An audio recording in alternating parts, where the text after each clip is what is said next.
సరే cinema industry కోసం నేను ఏదో చేయాలి, ఎక్కడికో తీసుకెళ్ళాలి అనుకునే ప్రయత్నం చేస్తుంటే, ఇప్పుడు నా పైన వ్యక్తిగత హననం కావచ్చు, లేకపోతే ఈ పర్సనల్ టార్గెట్ కావచ్చు నాకు అవుతుందని అల్లు అర్జున్ బాధపడ్డారు ఒక ప్రెస్ కాన్ఫరెన్స్లో. ఉమ్. అంటే నిజంగా అలాంటి పరిస్థితులు ఉంటాయండి? అంటే ఒక వ్యక్తి ముందుకు వెళ్తుంటే, ఒక ఇండస్ట్రీని ముందుకు ఇది అన్ని తీసుకెళ్ళాలి. మిస్అండర్స్టాండింగ్స్ ఇవన్నీ నేను అనేది మీకు మిస్అండర్స్టాండింగ్సే.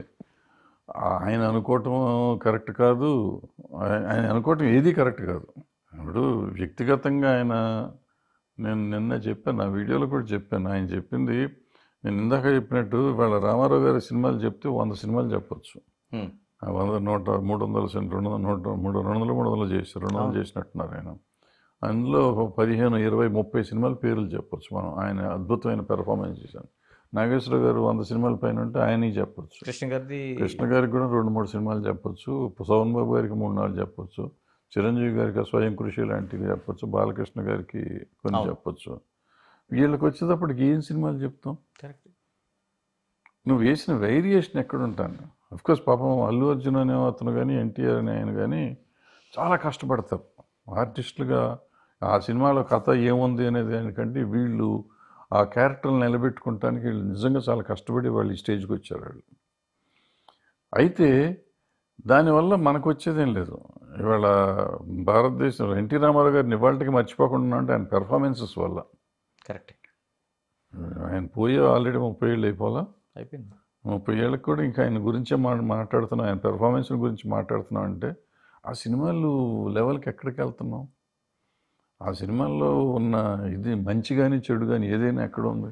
కారణం ఆ ధైర్యం ఎక్కడ ఉంది? కారణం ఎక్కడ సార్? నటుల్లో ఉందా, దర్శకుల్లో ఉందా, లేదా నిర్మాతల్లో ఉందా? అన్నిటి నటుల్లోనే ఉంది. నిజంగా చెప్పాలంటే నటుల్లోనే ఉంది. వాళ్ళు అంటే ధైర్యం చాలసం. రామారావు అంటే మనదే ఉంది, ప్రొడ్యూసర్ గారు వచ్చారు, వారి కథ ఉంటే చేసేద్దాం మనం. నేను కథ వినేసి ఓకే చేసుకోండి అనేవారు. మీకు నమ్మకుంటే చేయండి అనేవాడు ఆయన. వింటాం వినేవారు కానీ మీకు నమ్మకుంటే చేయండి అనేవారు. ఓకే, అంత ఓపెన్గా అట్లా చేసేసారు సినిమాలు.